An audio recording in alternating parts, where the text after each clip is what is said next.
El consorcio constructor Odebrecht, actualmente denominado Novonor, reconoció haber pagado sobornos por un monto equivalente a 50 millones de euros al entonces presidente de Panamá, Ricardo Martinelli, durante su mandato entre 2009 y 2014. Con estos pagos ilícitos, la empresa brasileña buscaba asegurarse la adjudicación de importantes proyectos como la construcción de una línea de metro, la ampliación del Aeropuerto Internacional de Ciudad de Panamá y la edificación de una autopista a lo largo de la costa. Martinelli se encuentra actualmente en Colombia, donde solicitó asilo el año pasado. Durante el proceso judicial negó cualquier responsabilidad. Soy inocente, no soy responsable. Este escándalo de corrupción vinculado a Odebrecht sacudió a numerosos países de América Latina. Las investigaciones, que se alargaron durante varios años, sacaron a la luz un sofisticado y sistemático entramado de pagos ilegales dirigido a políticos, partidos, funcionarios públicos y altos ejecutivos. Como consecuencia, se produjeron protestas masivas en distintos países de la región. En el marco de este escándalo, los expresidentes peruanos Ollanta Humala y Alejandro Toledo fueron condenados a largas penas de prisión, igual que Jorge Glass, ex vicepresidente de Ecuador. El expresidente de Perú, Alan García, se suicidó en 2019 cuando la policía fue a detenerlo. El caso Odebrecht es considerado el mayor escándalo de corrupción en la historia de América Latina.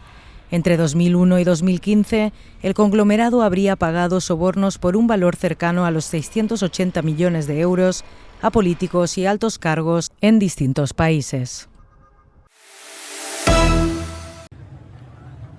Las protestas en Irán no cesan pese a la muerte de cientos de manifestantes. El desencadenante de los disturbios fue una inflación desbocada que ha mermado el poder adquisitivo de los iraníes y encendido su ira contra la dictadura religiosa que los gobierna. Aunque han tratado de reducir la inflación, en los últimos meses hemos visto un incremento del 50%. En noviembre, la inflación interanual se situaba en el 72%. No sé si existe una estrategia económica para estabilizar los precios o las tasas de cambio. Los iraníes no pueden exportar petróleo ni ninguna otra cosa. Las exportaciones de gas y petróleo son la fuente principal de ingresos de Irán, pero las sanciones estadounidenses reducen considerablemente los beneficios también en otros sectores. A eso se suma ahora la enorme pérdida de valor de la moneda nacional. Si el pasado diciembre un dólar valía 43.000 riales, ahora su valor asciende a 1 millón. Es un incremento superior al 2.200%. Ese desplome forzó la dimisión del entonces jefe del banco emisor de Irán, pero su marcha no ha reactivado la economía. Desde el extranjero, los iraníes exiliados confían en que las protestas fuercen un cambio político, pero nadie se atreve a aventurar cómo acabará el conflicto. Estuve en Irán hace unos meses y me sorprendió ver que mi familia de clase media apenas podía cubrir sus necesidades básicas, y eso viniendo yo de ese mismo entorno. ¿En qué situación estarán los más pobres? No hay futuro, no hay trabajo, no hay agua ni electricidad. Entre tanto, el presidente estadounidense ha reaccionado ante los cientos de manifestantes muertos. Donald Trump aseguró que respalda las protestas y anunció la aplicación inmediata de aranceles contra todo país que haga negocios con Irán. La medida afecta sobre todo a China, uno de los principales importadores de petróleo iraní. En un comunicado inusual difundido el martes, responsables de varios de los principales bancos centrales del mundo respaldaron al presidente de la Reserva Federal de los Estados Unidos, Jerome Powell, frente al acoso del presidente estadounidense Donald Trump. En una carta firmada por la presidenta del Banco Central Europeo, Christine Lagarde, y por los jefes de los bancos centrales de Inglaterra, Suiza, Brasil y Corea del Sur, entre otros, las autoridades monetarias firmantes defendieron la independencia de los bancos centrales. La misiva respalda también la gestión de Powell, quien es investigado por la Fiscalía Federal de los Estados Unidos por presuntamente falsear datos sobre los gastos de remodelación del edificio de la Fed.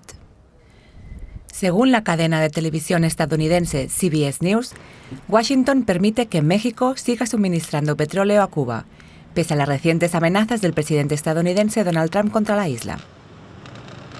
Trump había dicho que no permitiría el ingreso de más petróleo ni dinero venezolano a Cuba, lo que supone la pérdida de su principal proveedor de energía. A raíz de esto, el petróleo mexicano se ha vuelto crucial para la isla. Aún con las advertencias de Trump, el secretario de Energía estadounidense Chris Wright confirmó que el gobierno de los Estados Unidos permitiría que México siga suministrando petróleo a La Habana. La carne de res es uno de los principales productos de exportación de Argentina y este nuevo acuerdo le concede al país un acceso más favorable al vasto mercado europeo de productos agrícolas. Los exportadores argentinos confían en que la eliminación inmediata de un arancel del 20%, vigente desde hace años, permitirá ahorrar millones de dólares anualmente. Varios analistas consideran la alianza con el Mercosur como un contrapeso estratégico frente a la política proteccionista de la administración de Donald Trump. Me parece que la Unión Europea está intentando ocupar un espacio en una zona que es de natural influencia de la Unión Europea por razones culturales, históricas, que de otro modo está siendo buscada para un tutelaje por parte de los Estados Unidos, que pretende ejercer en su zona de influencia sobre la región. Y por otro lado, la Unión Europea está encontrando un modo de manifestarse en contra de las políticas de suba de aranceles, de unilateralismo y de discrecionalidad del presidente Trump. Durante años Argentina priorizó el mercado interno e incluso aplicó impuestos a las exportaciones agrícolas para mantener bajos los precios locales. El gobierno de Javier Milei busca reducir estos gravámenes para impulsar tanto las exportaciones como las importaciones.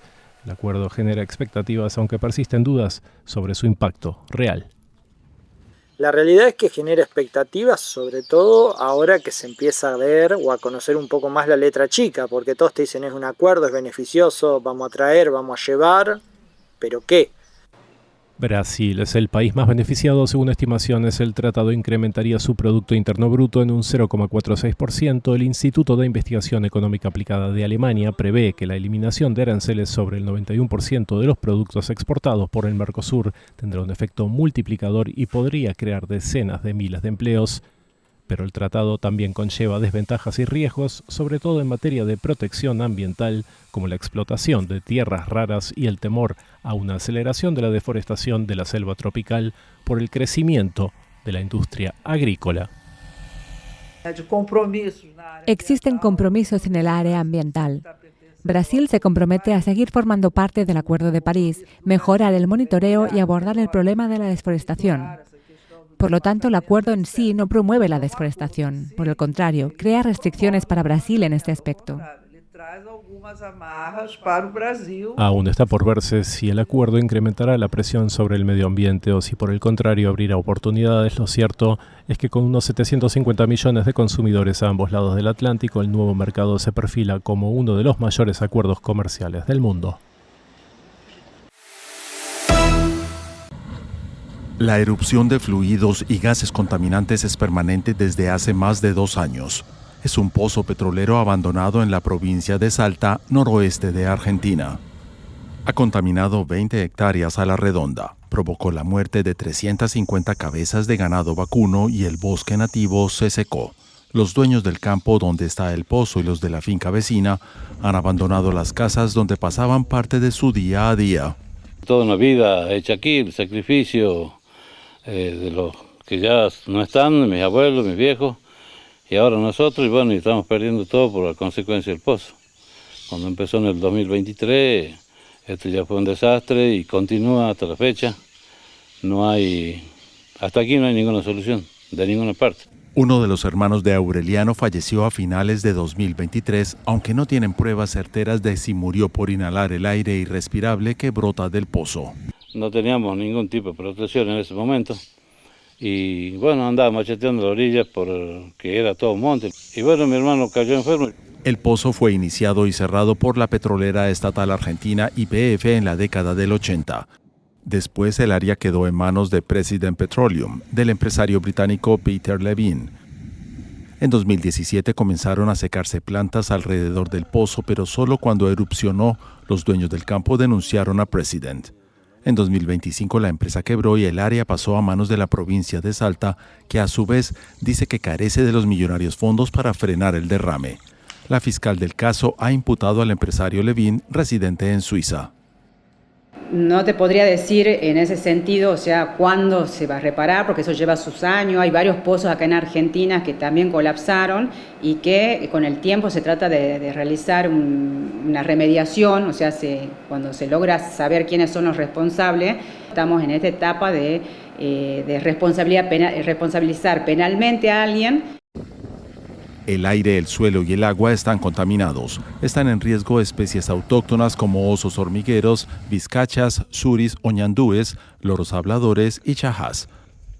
Por el vertido crece el riesgo de incendios forestales en el verano austral. Son todas advertencias de Greenpeace, que ha dado difusión al derrame. Que se cierre ese pozo como corresponde y que haya una recomposición ambiental para que se recupere el bosque nativo y para que la fauna deje de morirse y para que los pobladores puedan estar en ese lugar como hicieron toda la vida y puedan trabajar y puedan vivir y puedan estar tranquilos respirando un aire puro, porque es una zona hermosa, es una zona de muchísimo valor. En este campo alejado de los centros urbanos de Argentina y de sus problemas, urge una solución por el bien de la fauna, la flora y los pobladores. Comienza 2026, se van a cumplir 3 años desde que este pozo petrolero erupciona y hay dudas de que las autoridades ejecutivas y judiciales y la empresa petrolera solucionen esta contaminación.